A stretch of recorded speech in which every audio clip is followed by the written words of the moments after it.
प्रियंका अस्थाना, आप देख रहे हैं एक्सपोज इंडिया। ये देश और दुनिया की तमाम बड़ी खबरों पर एक नजर डालते हैं। ब्रिटेन के यूरोपीय संघ में बने रहने या फिर अलग होने को लेकर हुए मतदान में प्रधानमंत्री थेरेसा को करारी हार मिली है। बता दें कि ब्रेक्जिट समझौते के पक्ष में 202 वोट तो वहीं विपक्ष में 432 वोट पड़े थे। इसके बाद पीएम थेरेसा को अपने पद से इस्तीफा तक देना पड़ सकता है। प्रधानमंत्री को मतदान से पहले ही अपनी हार का डर सता रहा था और वो पहले भी एक बार वोटिंग को टलवा चुकी थी। वो लगातार सांसदों से पक्ष में वोट करने की अपील कर रही थी।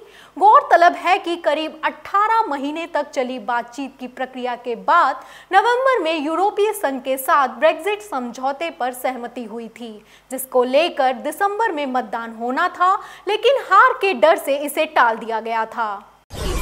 सुप्रीम कोर्ट का जज बनने की सिफारिश के बाद यू टर्न लेने पर विवाद खड़ा हो गया है। बता दें कि कॉलेजियम ने 2 हाई कोर्ट के चीफ जस्टिस को सुप्रीम कोर्ट जज बनाने की सिफारिश की थी, लेकिन उनकी जगह 2 अन्य हाई कोर्ट के चीफ जस्टिस को सुप्रीम कोर्ट का जज बनाने की सिफारिश पर विवाद खड़ा हो गया है। कॉलेजियम राजस्थान और दिल्ली हाई कोर्ट के चीफ जस्टिसों प्रदीप नंद्राजोग और राजेंद्र मेनन को सुप्रीम कोर्ट का जज बनाने की सिफारिश से पीछे गए हैं। उनकी जगह पर कर्नाटक हाई कोर्ट से सीजे दिनेश महेश्वरी और दिल्ली हाई कोर्ट के जस्टिस संजीव खन्ना को सुप्रीम कोर्ट का जज बनाने की सिफारिश की जा रही है। खास बात यह है कि दिल्ली हाई कोर्ट के पूर्व जज कैलाश गंभीर ने माहेश्वरी और खन्ना को सुप्रीम कोर्ट का जज बनाने की कॉलेजियम की सिफारिश के खिलाफ राष्ट्रपति रामनाथ कोविंद को खत भी लिखा है। शिवसेना ने एक बार फिर बीजेपी पर निशाना साधते हुए कहा कि जम्मू कश्मीर में पीडीपी से हाथ मिलाने के बाद बीजेपी को छात्र नेता कन्हैया कुमार की आलोचना करने का नैतिक अधिकार नहीं है। शिवसेना ने सत्तारूढ़ भाजपा को नसीहत भी दी है कि जेएनयू छात्र संघ के पूर्व अध्यक्ष कन्हैया कुमार के खिलाफ राजद्रोह मामले का राजनीतिक लाभ नहीं उठाना चाहिए। शिवसेना ने कहा कि बीजेपी ने पीडीपी की प्रमुख महबूबा मुफ्ती से हाथ मिलाकर पाप किया है, क्योंकि महबूबा मुफ्ती संसद पर हमला के दोषी अफजल गुरु को शहीद मानती हैं। पार्टी ने अपने मुखपत्र सामना के संपादकीय के जरिए बीजेपी की निंदा की। नियंत्रक और महालेखा परीक्षक ने लड़ाकू विमान राफेल सौदे की ऑडिट रिपोर्ट देने से फिलहाल इनकार कर दिया है। सीएजी का कहना है कि ऑडिट की प्रक्रिया अभी पूरी नहीं हुई है, साथ ही इसका खुलासा करने से संसदीय विशेषाधिकार का भी हनन होगा।